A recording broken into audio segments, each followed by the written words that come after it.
Hi, I'm Drew from George4x4. So today what we're doing is working through a bit more of a detailed video, and that video will be about kinetic energy recovery.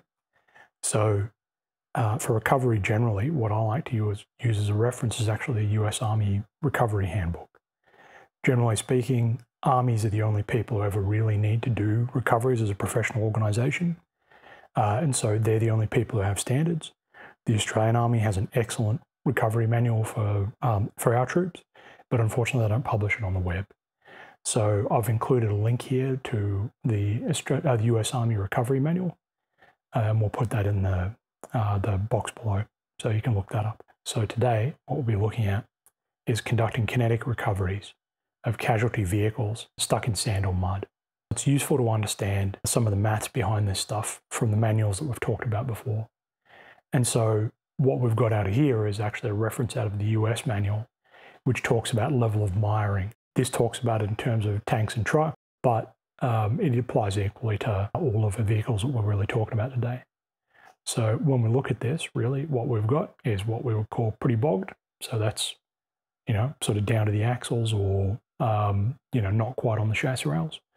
Then we've got really bogged, which is, sort of maybe up to the door sills, certainly onto the chassis rails. And then we've got probably call somebody professional. So this is somewhere between your doors and windows. So when you're conducting a kinetic pull, and when you've got your miring factors and all of that sort of stuff considered, the way you want to think about it is essentially that as you start moving, you build up a speed away from the vehicle that you're recovering as a casualty. And once that vehicle pops up, once you hit that sort of extraction force, that vehicle will start moving towards you. And as a result, what you'll see is that the peak force won't just be the extraction force, it'll actually be the acceleration that the vehicle has to go through after that. So that can have a couple of impacts. The first of which is, if you don't have a little safety margin after your miring factor, then what you'll find is that that'll potentially snap the recovery rope. And at that point, you'll be at risk of actually damaging your vehicle through failure of the recovery system. On the flip side, if you have too heavy a recovery rope, what you'll find is that the forces generated during the recovery can damage your vehicle as well. So what we tend to use is we like a 3-to-1 ratio as a good bottom number to make sure that you safely clear of that 2-to-1 miring factor.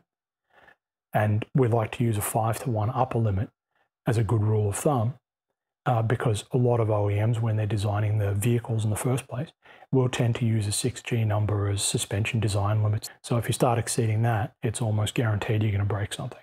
We're going to use my Jeep as an example. What we're looking at here is a recommendations chart that we've put together and we'll publish on the website in the near future. And what that does is talks about the base of the tear mass of the vehicle and the GVM of the vehicle.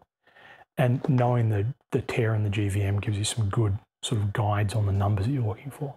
So if we look at the lightest configuration that the vehicle is, then what we want to make sure is we never exceed 5 times that mass. The 1.9 ton tear weight times 5, 9.5. So we'll record that.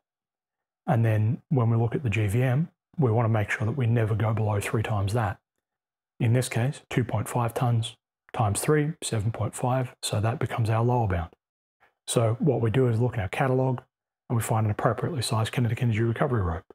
In this case, 8.6 tons or 8,600 kilos. Falls right nicely in that window of 7.5 tons to 9.5 tons that we've got. And so you'll see in our recommendations, we've got size recommendations for each of those. Obviously, make sure that it does make sense for your vehicle. We don't know the configuration of every vehicle that we're selling to. So what we want to make sure is that you sense check using the guides that we've got, that you make sure you're comfortable with those numbers as well. So next what you'll see is that we've provided recommendations on the sizing for the minimum size of the shackle that you use as well. Here what we're doing is recommending a single size shackle. So for the largest single size you'd want to connect to that kinetic energy recovery rope. And you'll see that's double the maximum rating of the rope because we're getting a 2-to-1 safety factor. We always want a 2-to-1 safety factor in all of our static lines. So you'll see here we're just a little over 1,700 kilos, which means that our 19.8 ton soft shackles work really nicely for that. So when we use a bridle, now we're working on the assumption that the maximum included angle in a bridle is about 30 degrees. And that's a good sort of maximum number. You really don't want to go much below that because you start putting extraneous forces on your chassis. So in this case, what we've done is provided maths based on that. So what you'll see here is that the bridle calculations give us something a little under 9 tons. That means that our 11,000 kilo bridle works really nice for that. And we do a really good economic deal on our 15-ton soft shackle. And so we usually throw a 15-ton soft shackle in with the two 19.8 tons, and that gets you a really nice kit. And we've got some winch calculations, which we'll talk about in a later video. Now what we've got is just a quick run through of actually configuring these things up. So in this case, we're connecting to the back of an ex-Army Land Rover.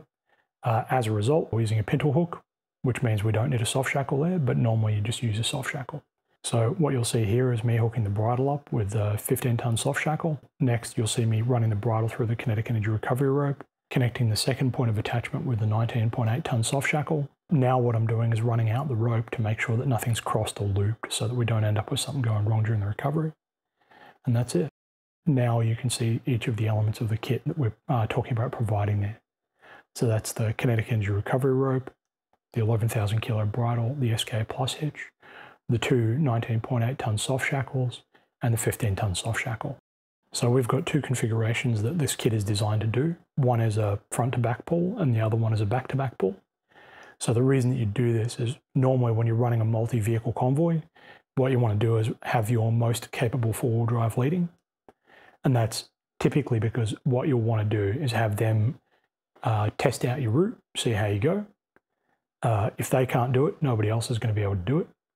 But it also gives you the option, if you are going somewhere where you do need to cross that obstacle and you don't believe that you'll damage your vehicle in the process, or you're willing to take that risk, then that most capable vehicle can pull other vehicles through. In the event that your most capable vehicle gets stuck, that also means that other vehicles can recover that vehicle backwards. So in the case where that most capable vehicle is pulling other vehicles through, what you'll do is you'll connect the back of the first vehicle with the SK Plus hitch to the heavy soft shackle onto the kinetic energy recovery rope. So you use your 19.8 in this case, which will preserve your 2-to-1 safety factor over your 8.6-ton kinetic energy recovery rope.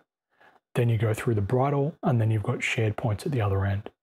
And so the 11,000 kilo bridle gives you a really good safety factor on your 8.6 tons, even with that little bit of added factor for the angles. And then what you do is you use your 19.8 and your 15-ton. And it doesn't matter which one's used on which, because ultimately both of them could be 15-ton. And the reason for that is because we include two heavy shackles for the back-to-back configuration. The third shackle included is 15 tons because that's the highest rating needed for this particular job. So next we look at a back-to-back configuration. If you're recovering your buddy here and he's just gotten stuck in the obstacle, or you've got stuck in the obstacle and your buddy's pulling off, then what you want to do is connect back-to-back. And what you'll do in that case is go SK Plus hitch with the heavy-duty soft shackle directly onto the kinetic energy recovery rope, and then back onto the other vehicle. And obviously they'll have an SK Plus hitch too because they're a really nice hitch. But we don't put two in the kit because your buddy should buy his own.